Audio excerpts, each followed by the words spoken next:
Assalamualaikum warahmatullahi wabarakatuh. Selamat pagi sahabat muslim yang dicintai Allah. Pagi ini kami kembali menyajikan embun-embun ilmu yang terpendam dalam luasnya ajaran Islam. Segala puji bagi Allah Ta'ala, Tuhan semesta alam, Zat yang membolak-balikan hati manusia sesuai kehendaknya, yang menghidupkan hati-hati yang nyaris padam, yang mengembalikan ruh pada jiwa-jiwa yang rapuh. Dialah Allah yang apabila Dia berkehendak membalikkan keadaan manusia, maka terbaliklah semuanya dalam sekejap. Sholawat dan salam semoga senantiasa tercurahkan kepada junjungan kita baginda Nabi Agung Muhammad SAW, tauladan agung bagi hati yang hidup. Beliau adalah manusia yang paling lembut hatinya, paling basah matanya oleh tangis, paling hidup jiwanya oleh zikir, paling bercahaya dadanya oleh ketaatan. Sahabat hijrah yang dimuliakan Allah, tidak ada makhluk yang lebih lembut daripada hati manusia. Ia kecil, tersembunyi, tetapi seluruh tubuh mengikuti keadaannya. Sebagaimana sabda Nabi Muhammad SAW, ketahuilah di dalam tubuh ada segumpal daging. Jika ia baik, maka seluruh tubuhnya baik. Jika ia rusak, maka seluruh tubuhnya rusak. Ketahuilah itu adalah hati. Hadis riwayat Bukhari dan Muslim. Hari ini marilah kita menyelam jauh ke dalam hati kita, bukan sekedar untuk mengerti, tetapi untuk menyembuhkan, bukan sekedar untuk memahami, tetapi untuk kembali hidup.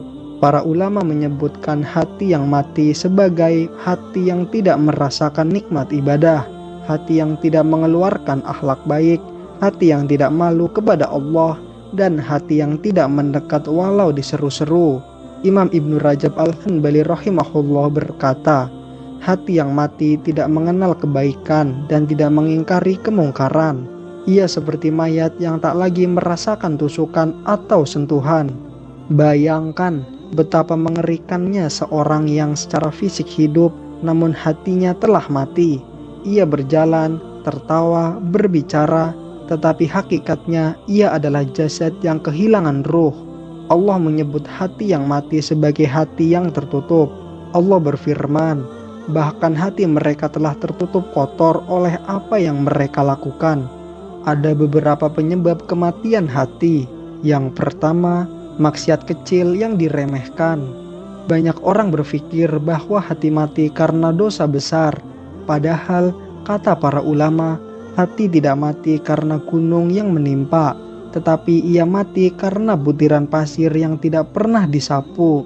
Sedikit demi sedikit, lisan yang tidak dijaga, pandangan yang tidak ditundukkan, waktu yang diisi sia-sia, janji yang dikhianati, dusta kecil, dan dosa ringan yang dianggap biasa.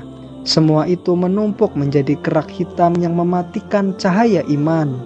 Yang kedua, terlalu cinta dunia. Imam Malik rahimahullah berkata, tidaklah seseorang mencintai dunia secara berlebihan kecuali Allah akan mengeluarkan cahaya iman dari hatinya. Dunia itu seperti air laut, semakin diminum semakin haus. Yang ketiga, kurang berkhalwat atau menyendiri bersama Allah. Hati yang terus sibuk, terus bising, terus dikejar waktu, akhirnya kehilangan ruang untuk mendengarkan suara kebenaran. Ibnu Qayyim rahimahullah menulis, hati tidak pernah hidup kecuali dengan menyendiri bersama Allah. Yang keempat, lalai dari ilmu agama. Hati tanpa ilmu ibarat rumah tanpa cahaya. Sebesar apapun rumah itu, tetap gelap, tetap sesat, dan tetap kacau. Ada beberapa tanda hati yang mati. Yang pertama, tidak tersentuh oleh ayat Al-Quran. Tidak ada satupun ayat Al-Quran yang menggetarkan hatinya. Yang kedua, ibadah menjadi rutinitas tanpa ruh. Sholat hanya gerakan, tilawah hanya bacaan, zikir hanya suara bibir, dan doa hanyalah hafalan. Yang ketiga, tidak takut pada dosa. Ini bahaya paling besar, karena ketika seseorang tidak lagi takut pada dosa, maka ia berada di tepi kehancuran. Kemudian yang keempat, ilmu tidak lagi merubah akhlak. Ia tahu dalil, hafal hadis, mengerti hukum, tetapi tidak mengubah perilakunya. Dan yang terakhir, hilang sensitif terhadap waktu, padahal waktu adalah emas yang lebih mahal dari hidup manusia. Lalu bagaimana cara menghidupkan hati yang mati? Caranya adalah yang pertama, taubat yang diperah dengan sungguh-sungguh. Bukan hanya, "Ya Allah, ampunilah aku," namun taubat yang membasahi pipi, melembutkan dada, dan menggetarkan tubuh. Taubat yang membuat seseorang berkata, "Ya Allah, aku kembali, aku pulang." Yang kedua, zikir sebagai nafas hati. Zikir yang hidup bukan yang hanya bergerak di lisan. Zikir yang hidup adalah zikir yang membuat mata redup, dada hangat, jiwa tenang, dunia mengecil, dan Allah membesar. Zikir seperti ini tidak bisa didapat kecuali dengan kesungguhan. Yang ketiga, membaca Al-Quran dengan tadabbur panjang. Para ulama mengatakan, Al-Quran itu seperti hujan, hati manusia seperti tanah. Jika tanahnya mati, hujan tidak memberi kehidupan. Karena itu kita bukan hanya membaca, tetapi berhenti dan merenung. Seperti sahabat Nabi Muhammad SAW yang membaca satu ayat lalu mengulanginya berkali-kali semalam suntuk. Yang keempat, sholat malam sebagai obor penghidup hati. Sholat malam adalah cahaya yang Allah turunkan khusus bagi hambanya yang ingin mendekat. Tidak ada ibadah yang lebih menghancurkan kerasnya hati selain sujud panjang di malam yang sunyi. Kemudian yang kelima, mengasingkan diri sejenak dari dunia. Sehari 10 menit saja, matikan dunia, hidupkan akhirat. Kemudian yang terakhir, memilih lingkungan yang menghidupkan iman. Karena manusia itu hanyalah hasil dari lingkungan. Sahabat hijrah yang dimuliakan Allah, kisah Ibrahim bin Adham, seorang raja besar yang melepaskan tahtanya karena mendengar suara dari langit. "Ibrahim, apakah engkau diciptakan untuk ini? Apakah engkau diciptakan untuk bersenang-senang sementara akhiratmu hilang?" Suara itu menghidupkan hatinya hingga ia menjadi ulama besar. Kemudian kisah seorang pemuda pendosa yang diampuni diriwayatkan oleh Imam Ibnu Jauzi. Ada seseorang pemuda ahli maksiat, namun ia menangis semalam suntuk hanya karena mendengar ayat, "Dan Robmu Maha Pengampun memiliki rahmat yang luas." Tangis itu memadamkan seluruh dosanya. Kemudian ada kisah sahabat yang menangis karena takut hati mereka keras. Umar bin Khattab radhiyallahu anhu pernah menangis karena satu ayat. Utsman bin Affan menangis karena satu pandangan ke langit. Kemudian Ali bin Abi Thalib menangis karena mendengar azan. Mereka menangis bukan karena lemah, tetapi karena hati mereka hidup. Lalu apakah hatimu masih hidup? Coba bayangkan dirimu berdiri di padang mahsyar. Tidak ada yang kau bawa kecuali hati. Tidak ada rumah, jabatan, harta, kendaraan. Yang dibawa hanya hati dan sholat yang kita lakukan dengan hati itu. Apakah kita siap menghadap Allah dengan hati yang mati? Saudaraku yang dimuliakan Allah, bangunlah hatimu sebelum Allah mencabut kesempatan itu. Lembutkan jiwamu sebelum kerasnya tidak bisa dilembutkan lagi. Kembalikan kepada Allah sebelum pintu penyesalan tertutup. Sahabat hijrah yang dimuliakan Allah, tidak semua yang sholat hatinya hidup. Tidak semua yang membaca Al-Quran hatinya bercahaya.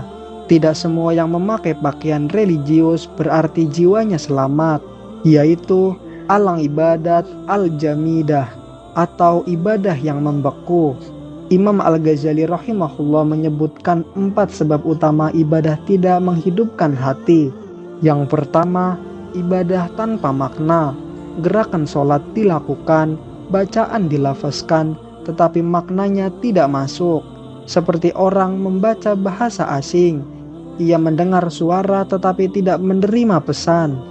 Yang kedua, ibadah tanpa rasa takut kepada Allah.